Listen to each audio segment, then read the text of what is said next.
जय हिंद everyone. Welcome to exam date current affairs. आज है 7 नवंबर 2021। 7 नवंबर 2021 से जितने भी इम्पोर्टेंट करेंट अफेयर्स हैं आज उनकी चर्चा की जाएगी। आज की करेंट अफेयर की पीडीएफ आप डिस्क्रिप्शन में दिए गए लिंक से डाउनलोड कर सकते हैं। चैनल पर पहली बार आए तो चैनल को सब्सक्राइब करिए, लाइक करिए और शेयर करिए। आज का पहला क्वेश्चन, विश्व का पहला पृथ्वी विज्ञान उपग्रह किस देश ने लॉन्च किया है? तो इस प्रश्न का सही उत्तर होगा ऑप्शन बी, चीन। चीन ने 5 नवंबर को उत्तरी शाक्ची प्रांत के ताइयुआन सैटेलाइट लॉन्च सेंटर से पृथ्वी विज्ञान उपग्रह को लॉन्च किया है। गुआंग मू नामक उपग्रह को लॉन्ग मार्च 6 वाहन रॉकेट द्वारा लॉन्च किया गया है और इस प्रकार पृथ्वी विज्ञान उपग्रह लॉन्च करने वाला चाइना विश्व का पहला देश बन गया है। चाइना के राष्ट्रपति शी जिनपिंग, चाइना की मुद्रा रेनमिनबी। अगला question, Dwayne Bravo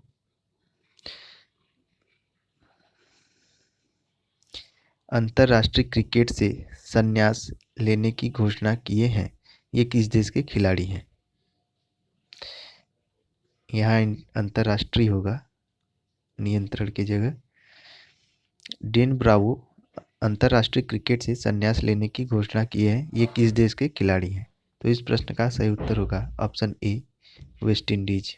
Dane Bravo West Indies के खिलाड़ी हैं और इन्होंने यह घोषणा की है। नवंबर 2021 में ऑस्ट्रेलिया के खिलाफ अपना आखिरी T20 विश्व कप खेलने के बाद ये अंतर्राष्ट्रीय क्रिकेट से संन्यास ले लेंगे। 2006 में ऑकलैंड में न्यूजीलैंड के खिलाफ इन्होंने पदार्पण किया था और वेस्ट इंडीज के लिए 90 T20 मैच खेला है इन्होंने।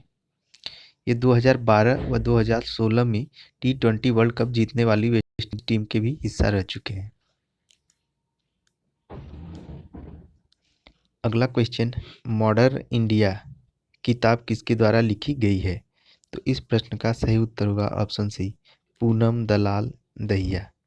ये है पूनम दलाल दहिया, इन्हीं के द्वारा मॉडर्न इंडिया किताब लिखी गई है और इस किताब को हरियाणा के मुख्यमंत्री मनोहर लाल खट्टर ने लॉन्च किया है। यह पुस्तक आधुनिक भारत के इतिहास पर महत्वपूर्ण प्रभाव डालती है और इसे सिविल सर्विसेज एग्जामिनेशन के लिए इन्होंने लिखा है। पूनम दलाल लगभग 4 वर्षों तक भारतीय राजस्व सेवा में काम की। उसके बाद अब ये भारतीय पुलिस सेवा में आ चुकी हैं और इस वर्तमान में असिस्टेंट सुपरिटेंडेंट पुलिस के रूप में गुरुग्राम में कार्यरत हैं।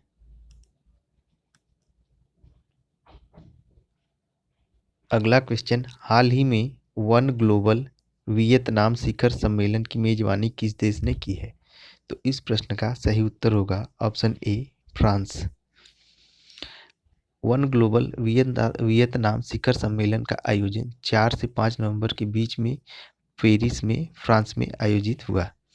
इस आयोजन का उद्देश्य आने वाले दशकों में वियतनाम और व्यापक विश्व की प्रतिभा, रचनात्मक विचारों और सतत विकास नीतियों को जोड़ना है।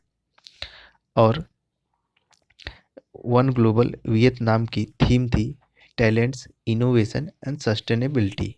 Talents, innovation and sustainability. अगला क्वेश्चन, हाल ही में विश्व सुनामी जागरूकता दिवस कब मनाया गया है? इस प्रश्न का सही उत्तर होगा ऑप्शन ए, 5 नवंबर। 5 नवंबर को विश्व सुनामी जागरूकता दिवस मनाया गया है। यह हर वर्ष 5 नवंबर को मनाया जाता है।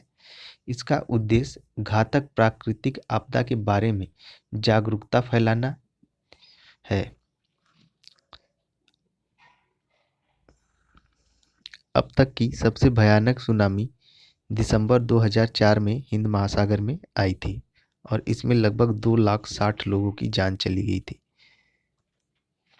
क्वेश्चन, भारत ने किस देश के साथ द्विपक्षीय संबंधों को गहरा करने के लिए समझौता किया है? इस प्रश्न का सही उत्तर होगा option B, Gambia. The Gambia के साथ भारत ने द्विपक्षीय संबंधों को गहरा करने के लिए यह समझौता किया है। भारत ने गाम्बिया के साथ 2 प्रकार के समझौतों पर हस्ताक्षर किया है। इसमें राजनयिक और आधिकारिक पासपोर्ट धारकों के लिए वीजा आवश्यकता से छूट पर एक समझौता और भारत तथा गाम्बिया के बीच सहयोग के लिए एक सामान्य रूपरेखा समझौता शामिल है। भारत ने गाम्बिया के अनुरोध पर डायलिसिस मशीन की खरीद के लिए 5 लाख अमेरिकी डॉलर के अनुदान की भी घोषणा की है। गैम्बिया की राजधानी बांजुल और प्रेसिडेंट आदम बैरो। अगला क्वेश्चन, किस भारतीय मुक्केबाज ने पुरुषों की बॉक्सिंग विश्व चैंपियनशिप में कांस्य पदक जीतकर भारत का नाम रोशन किया है? तो इस प्रश्न का सही उत्तर होगा ऑप्शन ए, आकाश कुमार। ये जो पिक्चर में दिखाई दे रहे हैं यही है आकाश कुमार। इन्होंने पुरुषों की बॉक्सिंग विश्व चैंपियनशिप में कांस्य पदक जीता है। आकाश यह पदक प्राप्त करने वाले 7वें भारतीय पुरुष मुक्केबाज बन गए हैं। इन्होंने $25,000 की पुरस्कार राशि भी जीती है। ये हरियाणा के भिवानी जिले के रहने वाले हैं। अमित अमित पंघाल और मनीष कौशिक ने 2019 में विश्व बॉक्सिंग चैंपियनशिप में कांस्य पदक जीता था। अगला क्वेश्चन, हाल ही में BBL बिग बैश लीग के लिए साइन अप करने वाले पहले भारतीय पुरुष कौन बन गए हैं? तो इस प्रश्न का सही उत्तर होगा ऑप्शन ए, उन्मुक्त चंद। ये जो पिक्चर में है यही है उन्मुक्त चंद। ये भारत के पूर्व क्रिकेटर रह चुके हैं। इन्होंने 2022 में अंडर 19 विश्व कप खिताब के लिए भारत का नेतृत्व किया था और IPL में दिल्ली डेयरडेविल्स, मुंबई इंडियंस, राजस्थान जैसी टीमों के लिए भी खेल चुके हैं। इन्होंने हाल ही में अगस्त 2021 में भारतीय क्रिकेट से संन्यास ले लिया है और ये ऑस्ट्रेलिया के बिग बैश लीग से जुड़ गए हैं। बिग बैश लीग है क्या? जैसे भारत में इंडियन प्रीमियर लीग होता है वैसे ऑस्ट्रेलिया में बिग बैश लीग होता है। ये T20 मैच की तरह ही है और अब ये ऑस्ट्रेलिया की बिग बैश लीग की तरफ से खेलेंगे। अगला क्वेश्चन, बार्कलेज के नए CEO कौन बन गए हैं? तो इस प्रश्न का सही उत्तर होगा option A, CS Venkat Krishnan. ये जो पिक्चर में दिखाई दे रहे हैं यही है CS वेंकट कृष्णन। अब ये बार्कलेज के नए CEO बन चुके हैं। बार्कलेज के पुराने CEO ऑप्शन बी पर जेफ स्टेनली है। इन्होंने इस्तीफा दे दिया है। बार्कलेज है क्या? बार्कलेज एक ब्रिटिश मल्टीनेशनल यूनिवर्सल बैंक है और इसका मुख्यालय लंदन, इंग्लैंड में है।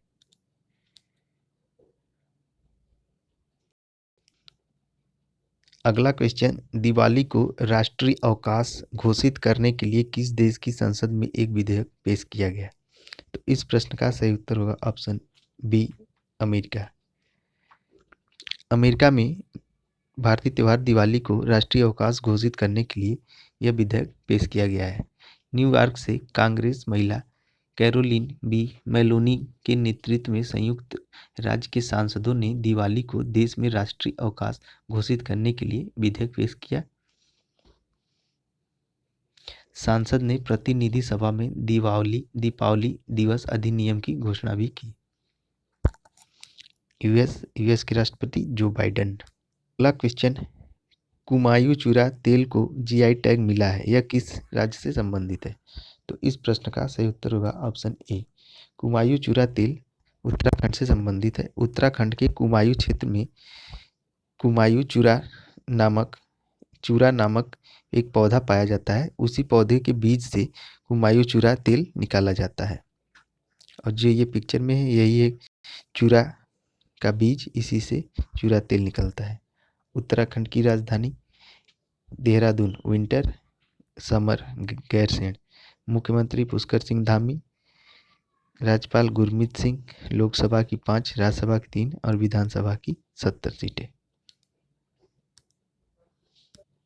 अगला क्वेश्चन, बैंकों के लिए संशोधित पीसीए ढांचा किसके द्वारा जारी किया गया है? इस प्रश्न का सही उत्तर होगा option A RBI. Reserve bank of India ने बैंकों के लिए संशोधित पीसीए जारी किया है। अब ये है क्या संशोधित पीसीए? पीसीए का पूरा नाम prompt corrective action, prompt corrective action, Hindi में त्वरित सुधारात्मक कार्रवाई। आरबीआई ने उचित समय पर पर्यवेक्षी हस्तक्षेप को सक्षम करने व प्रभावी बाजार अनुशासन के लिए एक उपकरण के रूप में कार्य करने के लिए बैंकों के लिए संशोधित त्वरित सुधारात्मक कार्रवाई जारी किया है। आरबीआई गवर्नर शक्तिकांत दास, इनका हाल ही में कार्यकाल बढ़ाकर 3 साल और कर दिया गया है। आरबीआई की स्थापना 1 अप्रैल 1935 को, इसका मुख्यालय मुंबई में है। अगला क्वेश्चन, किस देश ने भारत की कन्नड़ भाषा को अपने यहाँ राज्य उत्सव दिवस के रूप में मनाने की घोषणा की है? तो इस प्रश्न का सही उत्तर होगा ऑप्शन बी जॉर्जिया। जॉर्जिया ने भारत की कन्नड़ भाषा को अपने यहाँ राज्य उत्सव के रूप में मनाने की घोषणा किया है। जॉर्जिया की राजधानी अटलांटा, इसके गवर्नर है ब्रायन केम्प। यह एक यूनाइटेड स्टेट का एक राज्य है। करंट अफेयर है, मोस्ट इम्पॉर्टेंट है, और इस करंट अफेयर की पीडीएफ डिस्क्रिप्शन में दिए गए लिंक से मिल जाएगी। चैनल पर पहली बार आए तो चैनल को सब्सक्राइब, लाइक, शेयर जरूर करिए। और आज के करंट अफेयर में इतना ही, मिलते हैं कल नए करंट अफेयर्स के साथ। तब तक के लिए जय हिंद।